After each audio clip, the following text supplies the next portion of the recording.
ẹ̀yin èèyàn wa àmọ́ tó kí n kábọ̀ sórí ìkànnì Below Space TV channel níbi tí a ti mú gist wá fún yín àti tẹ́tí mọ̀ lọ́wọ́ kan ọjọ́ kan fún ẹ̀yin subscribers wa ẹ ṣeun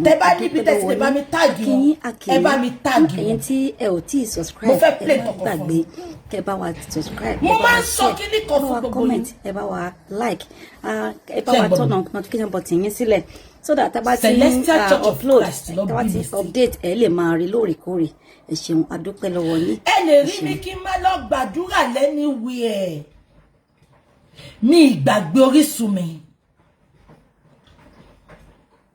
I was born and bred in Celestia.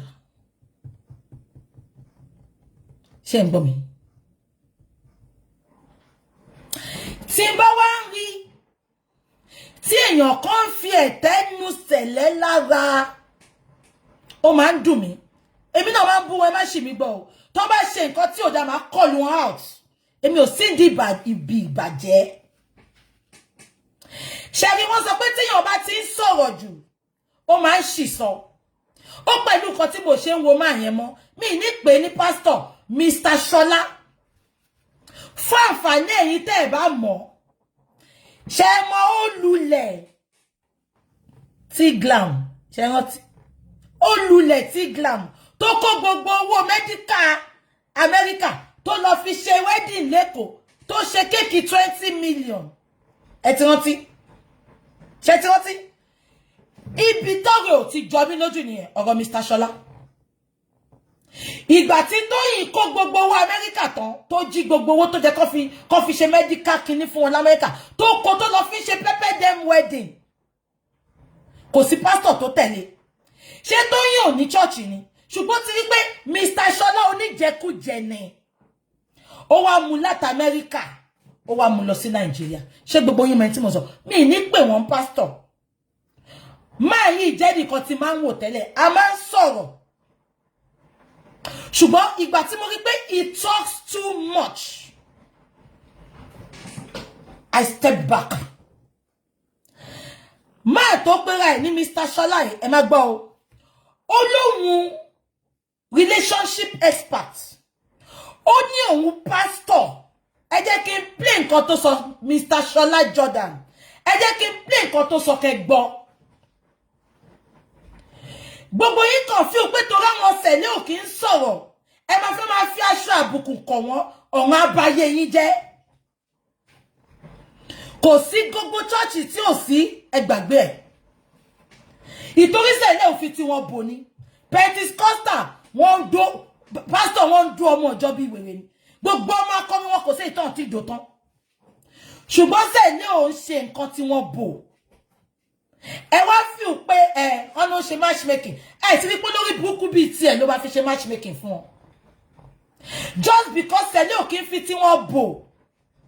Ẹ wá fi pé lè bá kọ sẹ̀lẹ̀ lábùkún lé gbogbo ìgbà. Pastor Shola, mo dẹ̀ farabalẹ̀ sọ pé ẹ ní ṣoríire fún statement tó jábọ́ lẹ́nu yẹn.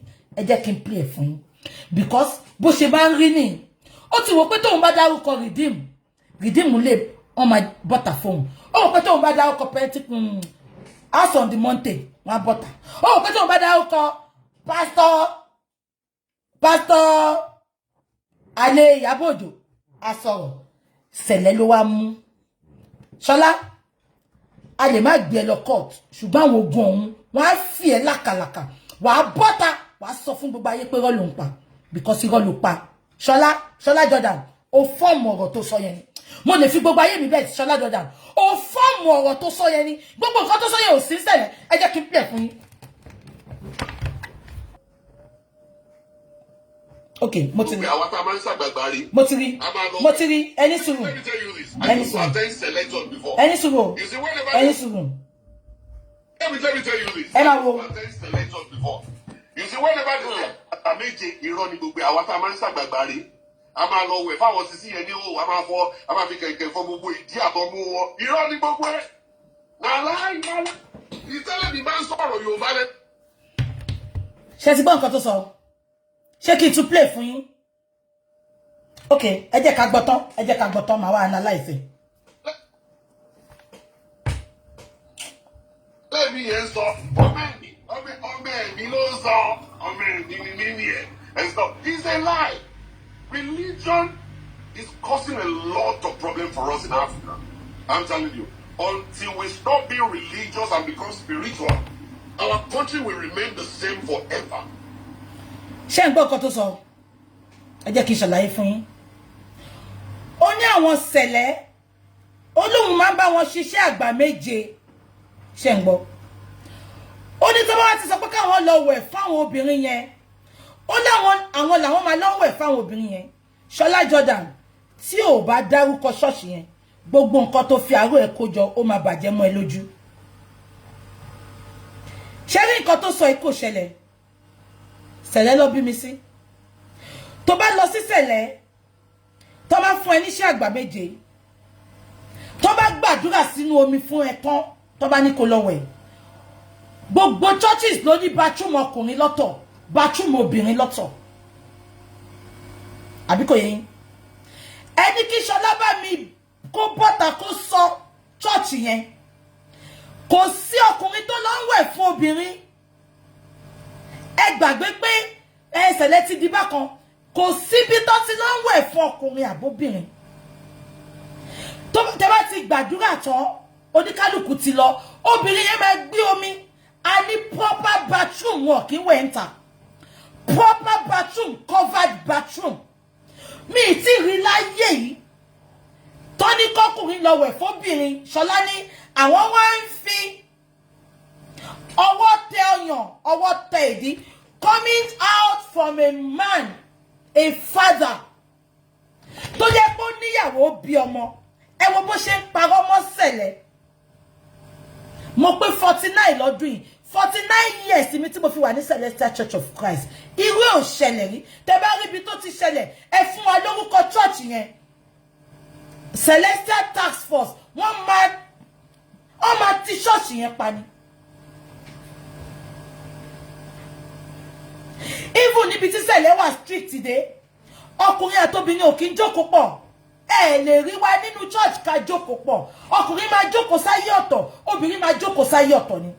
Ẹ wo ọ̀rọ̀ tó ń jábọ́ lẹ́nu ọkùnrin burúkú ará Ìbàdàn apárí. Ó wá ní ó ní tẹ́ bá oh Jesus Christ. Ó ní tó bá gbàdúrà tán, àwọn ọkùnrin táwọn máa lọ ń wẹ̀ fún wọn ni. Ṣé àwọn obìnrin tó ń wẹ̀ fún yẹn ṣọ́n lọ́kọ ni? Ẹ máa lè ṣoríire sa o.